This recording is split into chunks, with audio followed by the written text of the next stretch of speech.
Hello and welcome to a very special episode of Captain Cinema's Entertainment Explosion. I'm your host, Joshua Smith, and today we have a very special guest. We have the creator of Final Destination, Tamra, and the return to Cabin by the Lake, Mr. Jeffrey Reddick. Jeffrey, how are you? I'm great. How are you doing, brother? You know what? I can't complain. It's a wonderful day. Uh, I've been looking forward to this interview for like months, I feel like. So Oh, well, thank you for having me. we know it's a pleasure having you, and thank you for agreeing to doing this interview with me. So I'm just going to get right to it. I have my list of questions that I have for you, and hopefully that we can just nail them out the best way we can. So All my right. my first question is, what is a typical work day for you? A typical work day. The only reason I'm laughing is it's very boring. I either am usually writing at Starbucks. Yeah, I'm still doing the old cliche writing at a coffee shop. I love that Um, one. yeah, yeah. I like to be around people and have a kind of background going on for me. So I spend a lot of time writing. They should name a drink after me because I spend so much time at Starbucks. Um, and taking meetings sometimes. You know, I love naps. I wish people have this idea of what Hollywood is like, but especially the life of a writer. I mean, you're just writing and trying to get inspiration and keep inspiration going. That's true.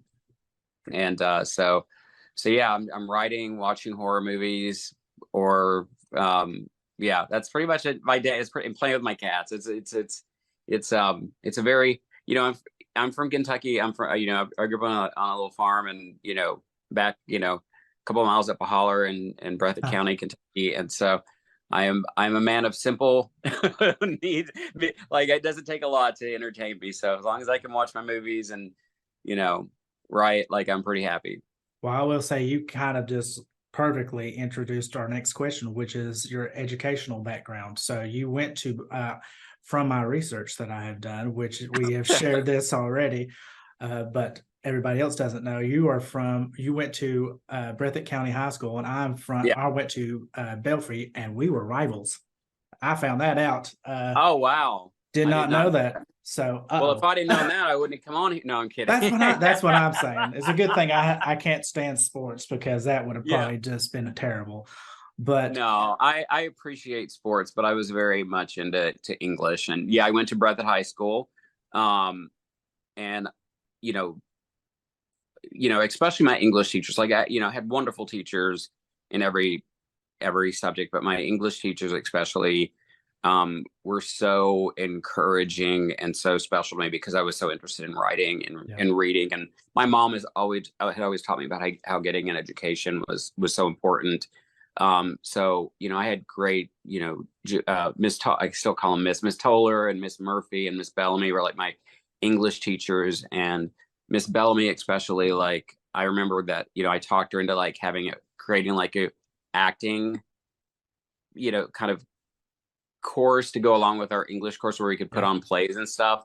So we did that for a semester, and it's funny. Like, I'm jumping around a little bit, but I told her whenever I made it that I was gonna bring her to the premiere of my first film. And so when Final Destination came out, I brought her out to New York for the premiere, and we were on the Rosie O'Donnell show because Rosie's a big proponent of education. So yeah. if you go on YouTube, there's a video like where Miss Bellamy and I are introduced, and Miss Bellamy gets to throw the ball and introduce the show, and then we went to a Broadway play. So she's no longer with us, but yeah, Breathitt High, like, they just a good education system. I went back there and visited a couple years ago for homecoming, and so yeah, Breathitt High School, and then I went to Berea College Yep. for college. And uh, I'm not going to talk your ear off about it, but I can't say enough also about Berea College. Like, people Yeah. that don't know it, it's one of the top rated, like, colleges of its kind in the nation, and they take the majority of their students from the Appalachian region. So instead of paying a tuition, you work 10 hours. It's not, so for me, being a theater major, like, I got to work at Boone Tavern and wait tables, which is an essential training for anybody who wants to be in the entertainment industry. So there's no tuition, but the education is like top notch there. And it was between EKU and Berea, and I saw a production at both of the colleges, and the one at Berea won me over. But um, education to me is very important. And Berea, they had a great theater program, and if it wasn't for all of my teachers, up through college, I wouldn't have had a career, because Yeah. they inspired me, and they also gave me opportunities yeah. Well, I will say shout out to all mothers everywhere and fathers, but especially mothers who are our biggest cheerleaders. I know mine is. Yeah. And she has supported my dream of being a filmmaker and a writer since day one. I've actually Yeah. had the same dream, the dream that you're living now. I've had the same dream since seventh grade. And Yes. growing up with ADHD, it was really hard to really like nail down proper grammar and reading and writing. So it was a journey, and it's still an ongoing journey. But I have found a happy place and a good medium to where I am right now. And I have to say that I enjoy my creative writing. So I can totally relate to you on this. Totally, 100%. Yeah. So my next question is, what departments and organizations or institutions do you work? I don't really work for any, I used to work at New Line Cinema, the studio, the house that Freddie built, and the Yes, house yes. that built Final Destination. So, you know, probably the best work experience that I could have ever had as far as learning how the industry works, meeting some of the most creative people that worked on the executive side, um, as well as the talent side. But really, I worked there during the heyday. So that was during the 90s, when everybody was really creative and everything wasn't like market research to death. And it really was about being original and creative. So New Line has always been I worked there 11 years. So I really just work for, I'm part of the Writers Guild and the Actors Guild and the Animation Guild. But, like most creatives, like I work for, whoever either hires me or whoever wants to buy my stuff. So, Yeah. um, you know, I will yeah, say congratulations on behalf of all riders. Congratulations on the strike finally ending. Got fair everything that you all deserved. Love that. thank you. Considering that that's something that I want to pursue, I was rooting since the strike happening. I was on the side of true justice, let's just say. So Yeah.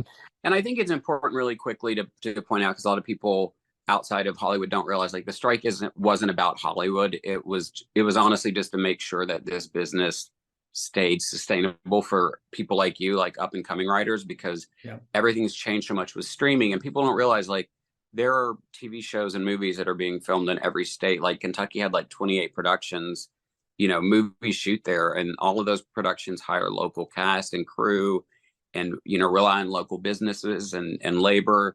So the entertainment industry is nationwide, and with the streaming kind of service, everything kind of moving to streaming, like, it was getting to a point where you could sell something for very little money and then not see anything else from that. right. It's kind of like when Stephen King, like asking Stephen King to like write a book and then saying, hey, we're going to pay you for that, but you're only going to get paid on the hard copies, and anything Yeah, that sells on Kindle, you're not going to get any royalties from. So it was a very important, we had to make sure the business model, the contracts, and the same thing for the actors. That's what they're working for, and just making sure that our contracts are reflective of where the business is now. So, but it really is about the nationwide yeah. entertainment industry and keeping it open and sustainable. So, I've always said this, and you can agree with me or disagree, but there is no Hollywood without writers, without creators, without the minds behind it. An actor is very important, but without the writers and directors, I'm telling you, there's no entertainment. There's just nothing. So yeah. No, I mean, that's one great thing I learned at Berea when I studied theater there is, they made all the people that were working on the technical side of stuff, like behind the scenes, act in a one act, and they made all of us work behind the scenes, because what was really important in instilling us is like it takes a team to make a play or a film or create a song. Like, yes, you have the writing is so important, and it is the foundation, but all the other pieces are important as well. And we've Yeah. kind of, especially in filmmaking, because I think movie stars are kind of out front and, you know, the face and the glamour of it all. Yeah. The writers, you know, even payment wise, we don't care about being out there. You know, it's not like we want to be like on magazine covers. I mean, it would be nice, but no, but that's not our goal. It's just, you know, in the contract phase about how people are paid, like they've kind of been pushing the writers further and further back. Yeah.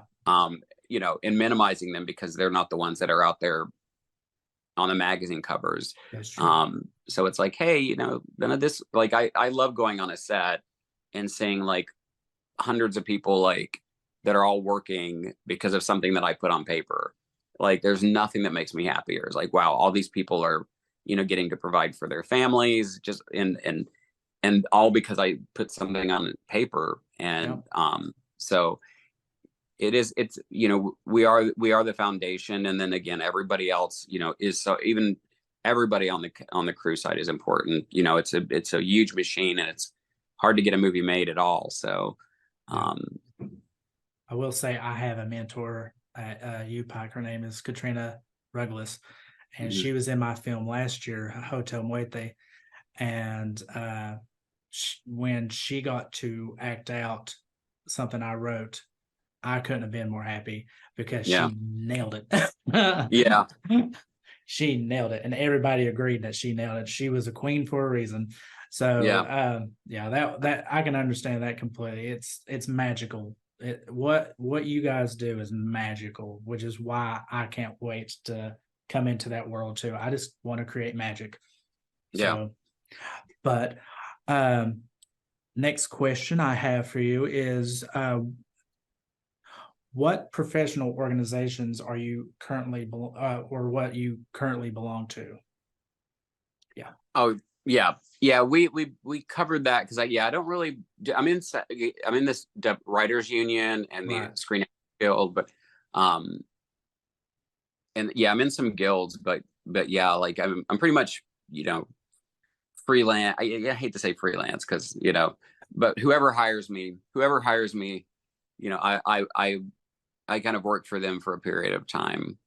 I'm trying to think of that quote Freddie Mercury said of what I can't remember it, but it's funny, like how he considers himself when he gets hired to do or did get hired to do I can't remember the quote, but it was funny. It relates to this. I'll have to look it up later and tell you. We'll just pretend. All right, we'll just do that. I said it. So what do you like and dislike about the process of writing or your job? I like when I'm inspired and excited, and stuff is coming to me while I'm writing where I'm like, oh, this is a great idea. Like that kind of discovery process is the most fun. Yeah. The thing I dislike, I guess, about writing specifically is when I don't have that, when I'm kind of trying to force that inspiration or that creativity, because I put a lot of I mean, most creative people were our worst critics, so I put a lot of pressure on myself, and so yeah, not having that creative spark is the one thing that I dislike. And I think the thing about the business I like the most is when you meet people who kind of share your passion and your vision. And, you know, unfortunately making movies does take money. And so when you kind of get all of those pieces together, which is actually super hard and super rare, that's the best part. And then the worst part is dealing with the business side of it, because it is called show business and it is a business. And, you know, technology has made it easier for people to make films, which is great. Like you can, you know, you have to buy lenses and stuff, but you can make a movie on an iPhone now. And that's amazing because it's opened up a lot of avenues for people to make their films. But the kind of studio system is getting very, hard to break into for original content. Like, they're very numbers driven, and so they would rather do sequels and remakes and reboots and I stuff based on big books. So if you're looking to get something original out there, there are a lot more avenues, which is positive. But there was a very clear kind of studio system you could work in when I started off that isn't really as easy to get into as it was back then. But on the plus side, there's so many other avenues to get your films out there that Yeah. that I love that. I love that part of it. So this question that I have next is a little long, so I actually will have to read this one. This isn't something I could just glance at, sadly, because Yeah. this is a project style question. So I'm gonna make sure I get All this right. one perfect. So, what degree do you feel most benefit an individual who would someday like to hold this position that you currently have as a writer? Like, what degree should they try to go for? I know. Oh no, that's a tough one because um that's a tough one. And I think because my degree was in theater. So that doesn't, I think life experience Yeah. is so much more important and so much more beneficial. I think it's important probably to, okay, everything I say is my opinion. So I just want to clarify Yes. that this is not gospel. This is just my opinion. But for me, like, I always knew that this was a field I was going to work in. Like, my neighbor told me when I was 9 years old, she's like, "What are you going to do when you grow up?" And I'm like, "I'm going to be a movie star." So that I always knew that I was going to work in this business. So I didn't have any backup plan. Like, everybody's like, "Oh, you should have a backup plan." Um, but I worked really hard. When acting wasn't working out, I pivoted to writing, which was English, which Yeah. was my second favorite subject. I think English is a really good foundation to start with. Um, and I know that, so I think life experience is really important. So if you're gonna have a degree, it should probably be in some field. Like, everything is definitely moving towards technology right now. So I think technology, Yeah. in line with like what creative aspects are important. Like, I love that Wes Craven studied like philosophy, in English, and so that gave him, I think, a really strong sense of layering his work as a writer. But I think practical experience is there's nothing that can beat that. So it's tough because I see there are a lot of really great programs out there for like filmmaking at different universities, but unless you kind of go into it with the right mentality, I don't know how helpful Yeah. that is. I speak at college classes a lot, and I'm surprised to find out like the directors and the actors kind of hang out with each other on campus, and the Yeah. writers hang out with each other, and it's like, that's important, but you all actually need the other people. So you all should be, the writers and directors, you all should be hanging out together and collaborating and making stuff. So, like, start learning now. So um yeah, I think the bottom line is, I think education is really important, but I also, after you graduate and you start working in the field, there are just a lot of places out there that will try to get your money, like acting courses or writing courses, or works where people will try to, or competitions where you have to be very mindful, because there's a lot of people out there that you won't be, if you have to pay for stuff. Yeah. If you have to pay a lot to enter something, if you have to pay a lot for a course, just be very mindful of it, because they promise a lot of Yeah. things. And especially when you're dealing with people's like artistic dreams, like, Yeah. it's very hard. It's very hard because you see something and it's like, oh, this sounds great, but there's a couple of events, um like, I know they have a big pitch festival out here in Los Angeles, and all the companies that are listed in the program are great, but you go there and they're sending like the receptionist or like an intern to meet people, and it's like your chances of like spending money to fly out to California to go to a big event, like, just be mindful of that stuff. That's a long answer. I always feel like I'm like gay Oprah when I start talking about stuff, because because I I want to get across my what I've learned in my, and I'm trying to cram all of that stuff into answers, but um, just so people can avoid some of the pitfalls that I've seen that I've gone through that I've also seen other people fall into as well. One of my favorite quotes from a director is Quentin Tarantino says he didn't go to film school, he went to films. So that Yeah, mirrors exactly what you just said about life experience. Sometimes a classroom isn't where you need to be, not college, and isn't for everybody. That's something they always tell you. But if you yeah, can learn from life and put that out there, there's all kinds of filmmakers who didn't go to film school, all kinds.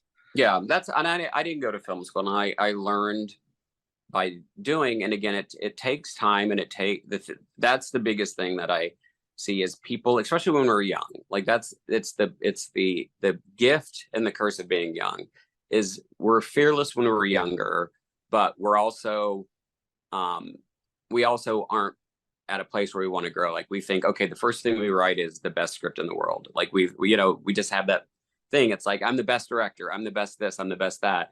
And this is a business that if you're going to get into it, you have to be in it for the long haul. Yeah. Like I read a quote, and I can't remember. I gotta Google this before I do interviews because I always bring it up and then say I can't remember who said it, and I'm like, Google. But it was somebody big that was like it. You have to be willing to commit 10 years to even finding a job where you're making a living in the field you want. It's not even like 10 years and then you'll be like a star. It's like, but you have to be willing to commit 10 years to this. And it doesn't mean that it's going to take you 10 years to get a project made. But if you look at the history of projects, most of them have been 10 to 20 years in the making. And the reason that they say that is because you have to be willing to say, for the next 10 years, like I'm going to take whatever jobs I need to take, work hard, and give myself that period of time. Because I meet so many people who came to New York or come to California, and they're like, yeah, I'm out here for a year, and if I don't make it, then I'm going home. So you're not only competing with those people, and then you also have people with a ton of connections, which is great. But they're built. They were born into a industry family and filmmaking family. Yeah. So you're dealing with a lot of other people out there, and you have to be in it for the long haul. And that means taking like waiting tables, sometimes having two jobs. That means living, like for me, I was like for the first many years I was like living in YMCA's, and um I had a friend say I was in a certain school so I could get into so I could stay in the YMCA even though I wasn't in school anymore. Right. And with my little hot plate and eating fucking, pardon my French, eating ramen noodles and macaroni and cheese every day. Like that was a huge part of my story before Final Destination. But again, like I just stuck with it. Like that's the thing you have to do, and you have to be open to criticism and open to growing because you get better. Like I don't know any successful artist who thinks that they're at the top of their game at any age. Like at any age, like I know a lot of people who think that they're at the top of their game and they're not. But I think once you get to that stage, you quit growing. So just you got to be in it for the long haul. Like that's the thing. I will say one of my favorite things about going here and learning what I'm learning and having the professor that I have, his name is Andrew Reed, by the way, as he gives great critical criticism on everything that I write, because he knows that if there's a small chance that it could be a tiny bit better, he believes that I can make it better. And it turns out that I always end up doing better when I have that kind of like advice given to me. I feel like I become a better writer when someone says, you might want to tweak this, or you might want to cut this or shave this out. And I can't respect that kind of advice more, even if I tried. So no, it's important. And that's the thing for me. It's like if somebody, and I've gotten very good over the years, that's the thing you have to be mindful of, is there are people that will give you good constructive criticism, which is so important. There are people like you can't just give everything to your parents because they're going to love everything you write. And then there are people that are going to hate everything because they're not writing, or they'll try to give you notes to make your project what they would write if it was their idea. So there is you do have to learn to sort through which notes are like going to enhance your project, but you really have to be open to it. Because I'm like, anything that makes if somebody gives me a line note and I'm like, that's brilliant, it just makes me look better at the end of that makes the project better. That makes the project better, and makes me look better. So we have to take our ego out of that process. I agree with that completely. By the way, that was hilarious. Yeah, I love that. That was great. It makes me look better. So I will take those notes. I like that. That's very honest. And I will say there's no I in team, which is why I love making movies with a bunch of people. yeah, Because the last student film that I did last October was my horror festival film. And I will say it was a big team effort. Everybody had to work long hours yeah. and it was fun. It was really fun. And the cast had fun and we just had a blast. So, speaking of projects, that leads me into this question. So, what project are you currently working on? I've got a couple of projects. I have a couple projects that I worked on just come out. There's a project called the Belt. Well, there's several. I mean, I don't mean it like that, like douchey. I'm just chuckling because I've almost forgot one, and then I know that my friend would kill me. But yeah, I produced a project called "Till Death Do Us Part" that just came out on streaming. Oh, Um, Really fun action drama comedy. It's a really fun film. Um, and a horror film called The Bellkeeper that is going to be released on October 13th. I executive produced that. Um, I have a project based on this book by Jason Henderson, and he's a great writer in Colorado called The Adventures of Young Captain Nemo. So I wrote a comic book or an animated movie based off that. So that will be going into production as soon as the SAG strike is over. yeah. Um, and then hopefully, the next up, I'm going to, be directing my first slasher film. Yeah, it's been in the works for a long time, and we kind of got, we had to put everything on pause because of the strikes, but Right. hopefully that will be coming up. So most of my stuff is supernatural, so I'm actually really excited to do a movie with a lot of not with a lot of stabbing in it. I'm just I Come want to on. We I want all to get know all what slashers are. I We want know to get what all kind. I want to get stabby. I want to get stabby. So I'm very I excited will about be that. honest. God bless the slasher films. It's the one section of horror where they can make you laugh, cry, scream, and jump all in the same breath within a Yeah. few scenes of one another. People Yeah. don't give horror the respect it deserves, but I'm Oh, telling you, horror is where it's at. That's why I've well, always it's said my first film I ever make will be a horror film. yeah. Now it's so funny because the genre still doesn't get the respect it deserves, but it's constantly, even since I started, it's always, as far as making the most money on your investment, like it's still the most profitable genre out there. And somebody like James Wan, who created the Conjuring universe, um, that universe is rivals Marvel's universe, and yet he's doing Aquaman, he's doing some great stuff, but like he created a whole friggin' monster verse, and I it's mean, made so much money, and they're so cool, and they've got such great talent in it, and yeah, it is always frustrating when you work in a genre where it's always kind of been the underdog, but again, as a even as somebody growing up in Eastern Kentucky, like you kind of always feel like you know you're fighting stereotypes, and you kind of feel like an underdog anyway, and it's not because I'm from Eastern Kentucky, it's because I know how people you know view, like hillbillies, like my tagline in most of my social media is like hillbilly in Hollywood, because yeah. I'm very proud of my roots, and like everybody that I know growing up was like hardworking, and so good, decent people. They give the shirt off their backs, and it's like, so you feel like when you go, when you go outside of like places like Kentucky or West Virginia or places like that, you're dealing with like a stigma already, Yeah. where people think of you in a certain way, and we've been fighting that just on a basic level, and then adding on top of that being a person of color, being gay. Like Yeah. I've always kind of felt like a there's just always been like stuff I've had to deal with, and I just deal with it, with a smile and keep going. And but just then to work in a genre where it's like, damn it, this isn't respected, you know, and it's making all the money, and I keep hearing, oh, horror's having a comeback. It's like it never goes away. Like it's always. Yeah. I never get that one either when they say horror's got it or horror films is making a comeback. It's like it never left. Yeah, we yeah, have a great big like fandom when it comes to horror, probably bigger than any comic book film that's ever been made, if I'm being honest. Horror films is, I mean, you have to look back at Peeping Tom, which is considered the first horror film next to Psycho. yeah, So we've been around forever. yeah.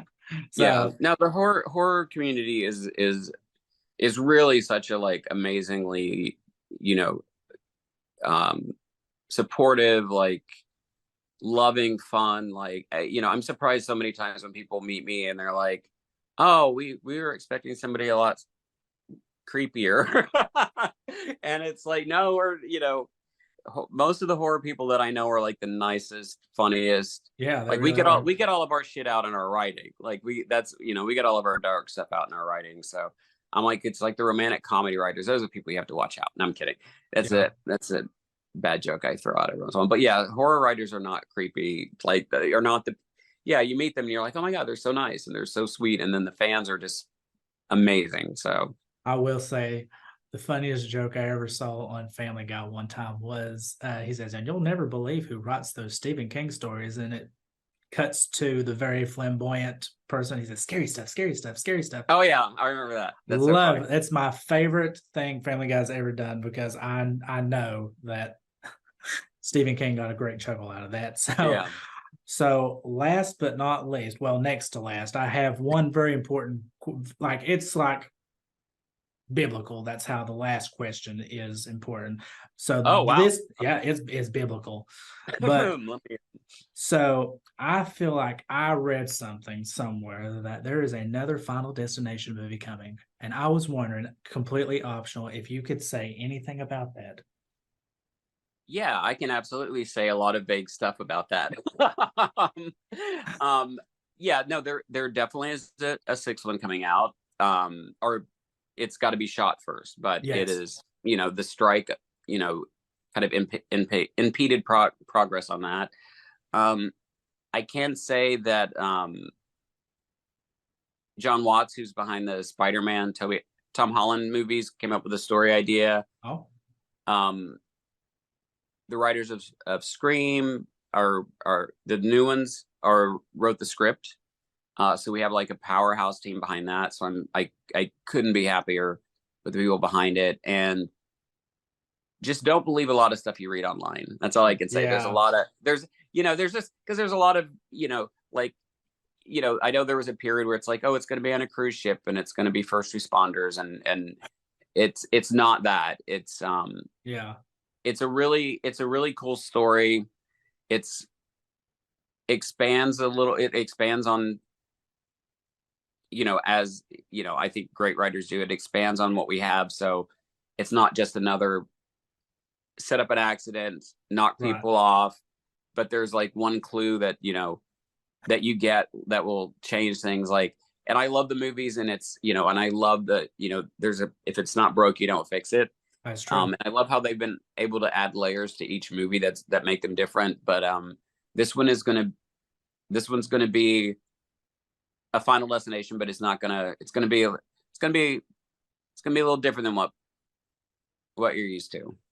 I will say that actually should make a lot of fans, and it definitely makes myself extremely excited to hear something like that because I was expecting something, and just hearing that little bit of tea makes me think that we're going like super left field and really changing it up to do something bolder. It feels like that's Yeah, you could be on, yeah, but that's a good again, Stewie impression. we're but if it's not broke, don't fix it. So we're not going to go crazy. They're not we. It's it's my baby, but it's off with it's out in the world and it's growing every year on its own, which is amazing. But the writers were very great when they got hired on the project. They called me and they were like, just as the guy who started this all, like, what do you think we want to get your take on what you think is important. Just like, they were very respectful to Wes Craven. I'm not comparing myself to Wes Craven. I'm just saying that Right. they reached out and we had a great conversation. They're lovely writers, and I can't wait to see, and as soon as the AMPTP comes back and, makes a fair deal with SAG, Yeah. they can start pre-production up again. Fingers So crossed. yeah. They're going to make a deal. Oh Like at yeah. the end of the day, 100%. it's just like, it was like, how long can we literally, it's like, how long can we not contact the writers? It's like 100 days before they reached out the first time. Yeah. So it's like, how long can we let these people, suffer until we start looking really bad to everybody in the world before we Yeah.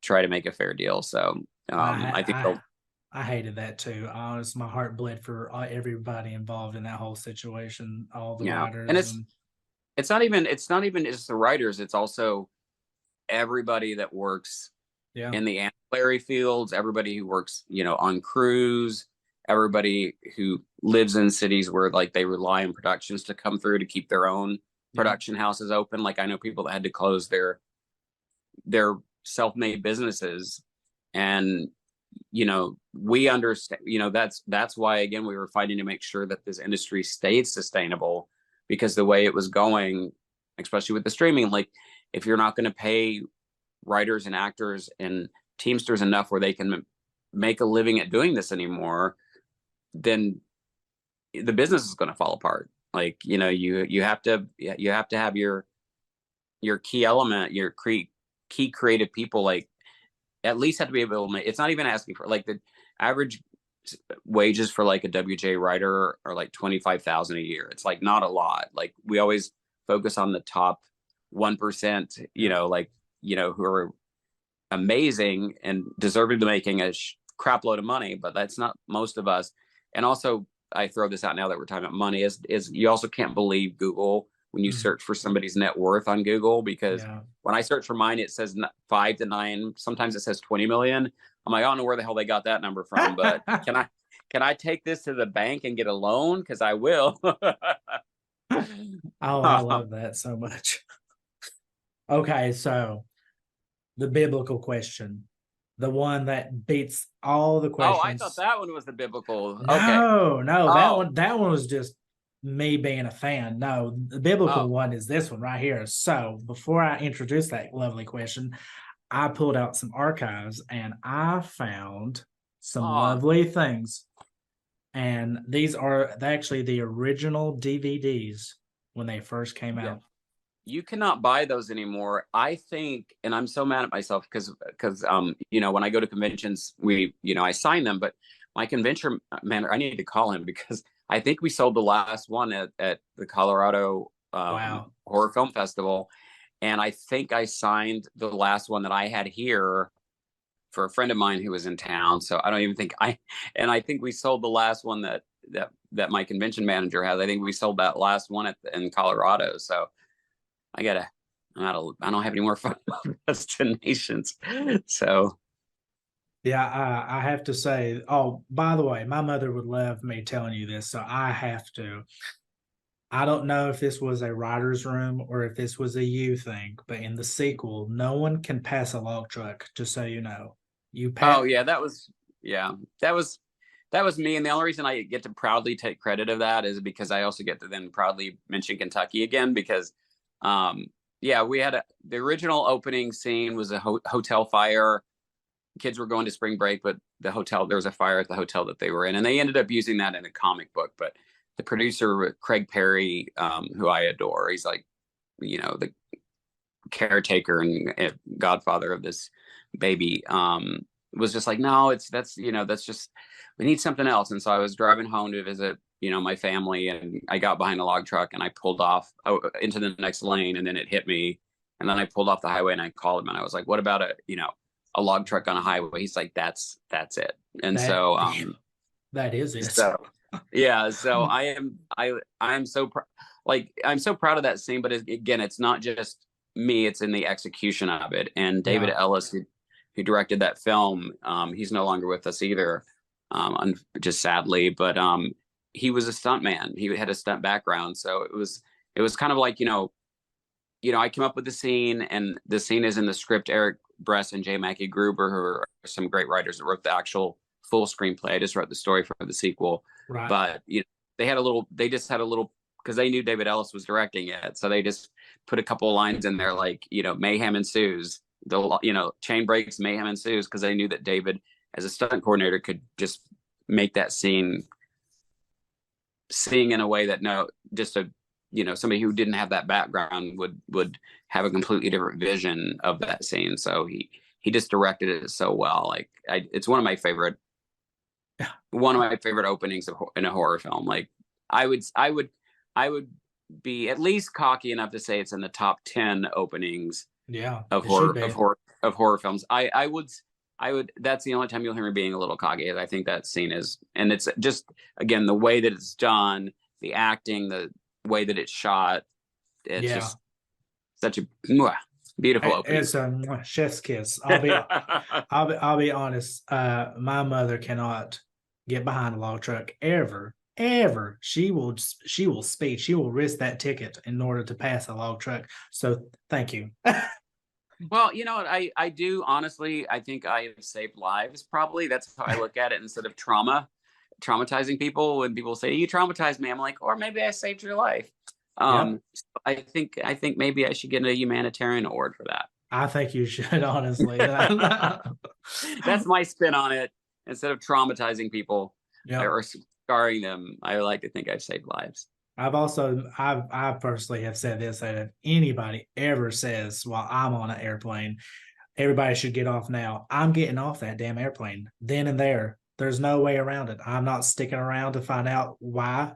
I'm going to take that advice and get off the plane, because we never know look what happened to the main character in the first Final Destination. So I can honestly say both films, both big events, has very much had a huge impact on my life in the most Yeah. negative way. But yeah, I'm sorry, and you're welcome. Yes, exactly. That's the perfect response to that. That's the perfect response to that. So the biblical question: Okay, here we go. what's your favorite scary movie? Oh, that's not biblical. That's easy. Ah, The original Nightmare on Elm Street. I knew it by the shirt. Yeah, I mean, this is part 3, but the original, not only because it really, it's an amazing movie. It was groundbreaking.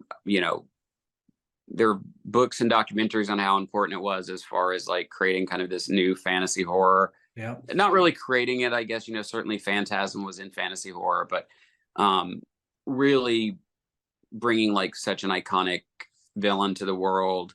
Also bringing an iconic final girl to the world. Like, we have many amazing final girls who, have survived. Great actress has played them, but Nancy, if you look at the films that, as they came out, like, Nancy was really the first final girl to be like proactive from the beginning of the film. Like, she didn't just happen to survive or be the last target and fight back. Like, she studied, she looked into what was going on, she investigated, she like went after Freddy and pulled him out of the dream world into the real world. So she was like the first really super proactive from the beginning of the film final girl. And so you add all those elements together with Wes Craven's like special effects that were all practical, and that movie just blew me away and really solidified my love of the genre and like what you could do with it. So sorry, I didn't mean to be dismissive of your biblical question, but I was like, oh, that one's I thought you were going to ask. I didn't know what. Easy. I've I read was that like, Bible. I don't even have to think twice about that one. Like, I should have guessed. Speaking of favorite horror films and final girls, I mean, for me, love Nancy, but Jamie Lee Curtis is a queen for a reason. Now, Oscar winner, we can say that now. The Yeah, fact that she thanked the horror community for driving her career in her Oscar speech probably meant more to me than anything I've ever heard anybody ever say, just yeah, because we talked about it earlier. Horror doesn't get the respect it deserves, and to me, that felt like a huge acknowledgement to the fans and the yeah, people who drive that fandom. I loved it to death. yeah. No, and Jamie Lee, I mean, you know, I had the honor of interviewing her once, and she's just such a smart, like, you know, she's been in the business a long time, so she knows the business stuff, but she's just this caring, smart woman. It was, yeah, it's. I've got to meet most of my favorite. I haven't got to meet Amy Steele from Friday the 13th Part Two yet. Like that's the one final girl that I haven't met that I love, and I have not had a chance to meet Nev Campbell either. Um, so that makes me sad. But I've met all the my final girls from when I was growing up. I've got to meet all of them, and they've all been like just That, amazing that's people. actually amazing. I don't know what I'd probably faint if I met Jamie Lee Curtis. I'm almost positive. She would put you at ease. Like she's not like that, and it's funny because I'm that's what I loved about even doing Final Destination is I was like I wanted to kind of spin that trope on its head and like have a final guy for a change. And I think Devin Sawa, who's a friend of mine, and he's just a wonderful like human being and such a talented actor. And I think his performance in the first Final Destination, Yeah, because he's got to go through so much, you know, he does. so much so much emotion, his range and his, when he has that premonition and just everything, does an amazing job in that movie. And let's just give a huge shout out to, and I'm hoping that you were, because I was trying to do my research on this, but I couldn't find who the genius behind Tony Todd was. But Tony Todd, let's just give him a great big shout out for Final Destination, the franchise, because he's amazing. Yeah. Tony Todd is like, uh, was an icon before I met him. I mean, everything that he's been in, I've seen and adored him, and especially Candyman was such a amazing film. So when I heard that we were getting Tony Todd for the movie, was I was just over the moon. I was like, I know, Candyman? What? Are you I kidding know, me? I know. Um, Best line, one of the best lines is "I'll see you soon," I'll and see you soon. the way he delivers that puts chills down your spine Yeah, because yeah. And again, like so much of, because it does take a village to make a movie. Like James Wong and Glenn Morgan are from the X Files, and they come on and rewrote the script and directed the film, and came up with a lot of the really cool stuff like the Rube Goldberg device and things like that. So I have to always give them credit as well. Like the movie wouldn't be what it is without them. But again, I think I love our cast. Like we got very blessed with a amazing cast in that film, and um, Devin is great, and Ali, I love Ali Larder, her as well, and Kirsten. Like the whole cast is amazing, but Tony Todd is like, again, he's just such a giant, no pun intended, in the film and TV industry, and he's also a great stage actor, and Yeah. he's just a great human being. So, um, just having this film come together over the when you're looking at it over the years and stuff, like I'm proud of it as a horror fan that it's had kind of the impact that it's had, but I've also got to meet some just people that I adore because of it, Yeah. and work with people that I adore. So it's like been such a blessing the whole way around. Yeah, I would imagine meeting Tony Todd would be like bigger than life experience. I couldn't imagine just looking at. He's a very tall Yeah, man, he's a very tall man, and I'm a very short man. So it's but yeah, he's a amazing. but I would like to say on behalf of myself, the horror community, and my class that I had to do this project for. Thank you, Jeffrey Reddick, for being a part of this interview. Thank you for giving me really well thought out, very important answers. Thank you for answering all my questions. And I'm again so sorry for the little delay. Oh, that Uh, happens. Not a yeah. as a fan, huge fan, this meant the world to me. So thank you so much. So My pleasure, and tell your classmates and your teachers and everybody that first of all, the teachers, are so appreciated. And just tell your classmates to that I just said, just follow whatever dreams you have. Like it's the thing that breaks my heart the most sometimes is when I go to any place, but where people, the younger people are like, oh well, we didn't think anybody here could to amount to anything. And it's like, well, first of all, I just write horror movies, so I'm not teaching, I'm not saving lives, I'm not out there building houses, I'm not. I'm making movies, which is great. I'm not diminishing the arts because I think the arts are so important and they're not appreciated like they should be. But you know, whatever your dream is, just work towards that because you can do it. And making something of your life doesn't mean doing something that people notice. Like, Right. Teachers are unsung heroes, firefighters and, farmers and, the auto, no matter what you want to do, people in the military, there are so many people that are like, there's no unimportant job. So, whatever that your passion is, whatever you want to do, like, don't let people discourage you from doing it. Um, don't think that it's not as important as anything else because there's, as my mom said, don't, never get above your raisin. I'm sure you've heard that phrase. I have. And so that's why everybody I know that from Kentucky, everybody meets us and they're like, you're so humble. I'm like, that's just, it's not even being humble. It's just like, it doesn't matter that I work in a certain business. That doesn't make me any better Yeah. than anybody else. And just because I work in horror doesn't make me any less than anybody else. Like I'm just as valuable and everybody around me is just as valuable. Like we're all Yeah. put here for a reason and find your purpose and go for it. Um, We all have to be on a and journey, and it's up to us to take it. So, yeah, absolutely. And you've got to always just believe because sometimes life throws you curveballs and everything that's happened to me that I saw as a negative at the time that it happened turned out in some way helping me grow or leading me, nudging me towards the path that I was supposed to be on. So, yeah, all the best to your class. And I can't wait to see great things from y'all. I can't wait to share this. If I'm being honest, this is pretty special to me. So, thank you, and I hope you have a lovely day.